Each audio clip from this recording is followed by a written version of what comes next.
নমস্কার বন্ধুরা, রেসিপি ফেয়ারে সবাইকে স্বাগত। আজকের রেসিপি চিংড়ি মাছ বাটা।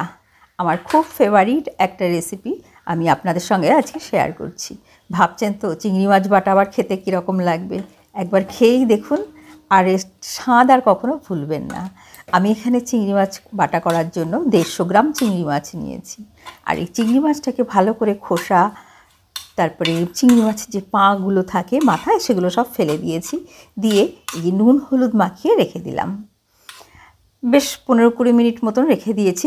এতে মাছগুলো আরও নরম হয়ে গেছে আর ভেতরে নুনটা ঢুকে গেছে ভালো করে। এইবার তেল নিয়ে নিলাম কড়াইয়ে। আর এটা কিন্তু অবশ্য চিংড়ি মাছ যেহেতু সর্ষের তেলে করব আমরা। আর এই সর্ষের তেলের মধ্যে এইবার দিয়ে দিলাম একটা কাঁচা লঙ্কা। যেহেতু আমি খুব বেশি ঝাল খাই না, আমি একটাই কাঁচা লঙ্কা দিলাম। দিয়ে এইবার মাছগুলোকে দিয়ে দিলাম।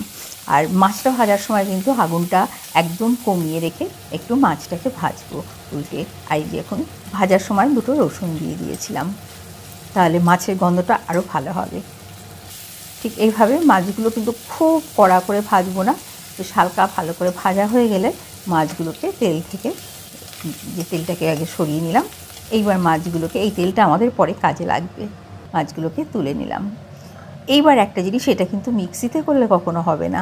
মিক্সিতে হবে না কেন? হবে, কিন্তু যে চিংড়ি মাছ বাটার যে আসল টেস্টটা সেটা আপনারা পাবেন না। তো এখানে আমি ওই জন্য শিলেই বাটছি। আর শিলটাকে আগে একটুখানি জল দিয়ে ভালো করে ভিজিয়ে নিলাম, তাতে করে কী হবে, শিলের মধ্যে মাছগুলো সেটে যাবে না। যখন আমরা বাটবো যে আঠালো ভাবটা হবে, তখন মাছটা যে শিলে লেগে থাকবে সেটা হবে না। তো মাছগুলো সব নিলাম। আর এর সঙ্গে আমি নিয়ে নিলাম, দেখলেন তো, 2 কোয়া কাঁচা রসুন। এই রসুনটা কিন্তু কাঁচা রসুন অবশ্যই দেবেন। দিয়ে এই যে ভালো করে এবার আমি মাছটাকে বাটছি। এই রেসিপিটা বন্ধুরা আপনারা, আমি বলবো অবশ্যই একবার করে খেয়ে দেখুন। চিংড়ি মাছ বাটা একদম পুরো আঙুল চাটবেন। এইবার রসুনটা এরকম শেষে বাটবো, না হলে রসুনটা বাটলে একটা তেল তেলে ভাব হয়, তো তখন মাছটা ভালো বাটা হবে না। ওই জন্য আমরা রসুনটাকে শেষে বাটবো। দেখুন সব বাটা হয়ে গেল। এইবার এইভাবে দেখুন শিলটা কীরকম পরিষ্কার হয়ে গেছে, এমনি এমনি, এখানে শিলে কোথাও মাছ ঢুকে নেই। এইবার বাটাটাকে এই যে তুলে নিলাম। এইবার কি করব দেখুন বন্ধুরা, রেসিপিটা ভালো লাগলে কিন্তু অবশ্যই লাইক করবেন আর সাবস্ক্রাইব করে সঙ্গে থাকবেন। যারা নতুন বন্ধু, পুরনো বন্ধুদের অনেক ধন্যবাদ। আর এখানে দেখুন এই যে মাছ ভাজা তেলটা, এইটা এবার বাটার মধ্যে দিয়ে দিলাম। দিয়ে যে ভালো করে মিশিয়ে নিচ্ছি। এইভাবে ভালো করে হাত দিয়ে মিশিয়ে নেব। এইবার হয়ে গেল পুরো তৈরি।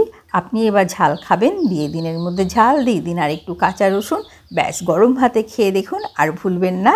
তাহলে বন্ধুরা সঙ্গে থাকবেন, দেখা হবে আবার পরের অন্য কোনো ভিডিওতে।